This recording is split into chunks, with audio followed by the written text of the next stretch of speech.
जय श्री कृष्णा, राधे राधे। आप सब कैसे हैं? मेरे लड्डू गोपाल चैनल में आप सबका स्वागत है। आज मैं आप सबके साथ शेयर करूंगी संतान सप्तमी की सरल पूजा विधि।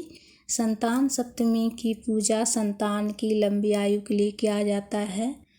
तो सबसे पहले एक पूजा की चौकी बिछा लेंगे, उस पर पीले कपड़े का आसन देंगे और पूरे शिव परिवार की तस्वीर को विराजित करेंगे अक्षत का आसन देकर। और सबसे पहले पूजा में दीपक प्रज्वलित कर लेना है।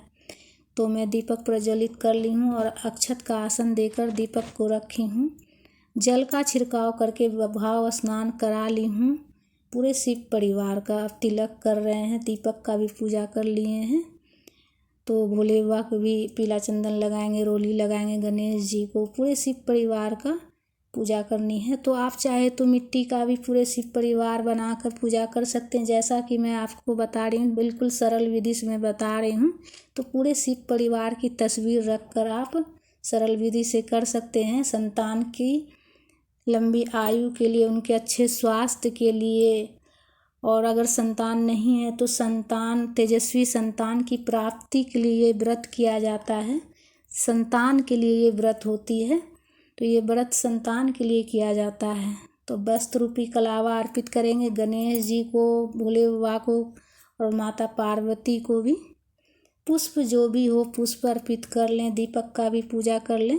जो भी पुष्प हो आप अर्पित कर सकते हैं। अगर आक धतूरा बेलपत्र हो तो भोले बाबा को ज़रूर चढ़ाएं, और ना हो तो कोई बात नहीं है, इसलिए कि भगवान तो बस भाव देखते हैं अपने भक्त का। तो मेरे पास गुलाब का पुष्प है तो मैं वही अर्पित कर रही हूँ। जनेऊ अर्पित की हूँ गणेश जी को, भोले बाबा को, और दुर्वा अर्पित करेंगे। दुर्वा ज़रूर अर्पित करें, इस पूजा में दुर्वा का बहुत ज़्यादा महत्व होता है। तो दुर्वा ज़रूर अर्पित करें पूजा में गणेश जी को। और जो भी कलर का पुष्प हो आप पुष्प अर्पित कर सकते हैं, जिस भी कलर का पुष्प हो। तो भादो महीने में शुक्ल पक्ष में सप्तमी तिथि को संतान सप्तमी का व्रत किया जाता है और पूजन किया जाता है। तो इस दिन जो है ना, मालपुआ, पुआ, मीठी पूड़ी, ये 7 की संख्या में बनाकर चढ़ाया जाता है। तो मैं देखिए मीठी पूड़ी बनाई हूँ और 7 की संख्या में चढ़ाई हूँ। और माता पार्वती को सुहाग की सामग्री चढ़ानी है। और पान के ऊपर मैं देखिए 2 लौंग और 2 इलायची चढ़ा रही हूँ। पान के ऊपर रख कर माता को चढ़ाएंगे। और दूध से बनी हुई कोई भी मिठाई हो। तो देखिए हर जगह की अलग अलग परंपरा होती है, हर जगह का अलग अलग नियम होता है। तो आपके यहाँ जैसा नियम हो आप उस हिसाब से आप कर सकते हैं। और पूजा में दक्षिणा जरूर रखें, और श्रृंगार के सामान के साथ भी दक्षिणा जरूर रखें। और सीजन का जो भी फल है आप फल का भी भोग लगा सकते हैं। संतान की लंबी आयु के लिए ये व्रत किया जाता है। और देखिए इस तरह से कलावा लेना है और उसमें 7 गांठें देना है।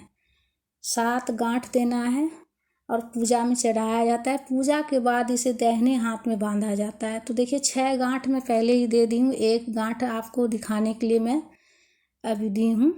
तो 7 गांठ देना है। और इस धागा को पूजा करने के बाद दाहिने हाथ में बांधा जाता है। पूजा आप सुबह कर सकते हैं। सुबह स्नान आदि करने के बाद अच्छे से पूजा साफ सफाई कर अच्छे से पूजा करनी है। सुबह में पूजा की चौकी लगाकर, तो सुबह में स्नान करने के बाद सुबह पूजा किया जाता है।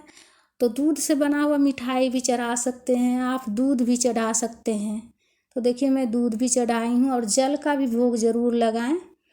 तो हर जगह के, जैसा कि मैं बताई हूँ कि हर जगह के अलग अलग नियम होता है। तो संतान से जुड़ी हुई ये पूजा है, तो इसलिए से इसमें दूध ज़रूर चढ़ाएं। अगर आपके यहाँ चढ़ाया जाता हो तो दूध ज़रूर चढ़ाएं। और दूध से बनी हुई मिठाई चढ़ाएं। और 7 की संख्या में आप मालपुआ बना के चढ़ा सकते हैं, पूड़ी बना के चढ़ा सकते हैं। तो मैं मीठी पूड़ी बनाई, मीठी पूड़ी होना चाहिए, फीकी नहीं, मीठी। उसके बाद धूप भी प्रज्वलित कर ली हूँ और कपूर से आरती की हूँ। आप चाहे तो दीपक प्रज्वलित करके भी आरती कर सकते हैं। आरती करने के बाद आचमनी ज़रूर करें, हाथ में जल लेकर 3 बार घुमाते हुए। उसके बाद प्रभु से प्रार्थना करेंगे अपनी संतान के लिए, उनकी लंबी आयु के लिए, उनके अच्छे स्वास्थ्य के लिए संतान की। तो इस तरह से पूजा पूर्ण होती है। पूजा करने के बाद धागा जो है दाहिने हाथ में बांधना है। दाहिने हाथ में धागा बांध लेना है और बांध के आप चाहे तो पूरे साल भर रख सकते हैं या फिर चाहे तो 1.25 महीना कम से कम रखें।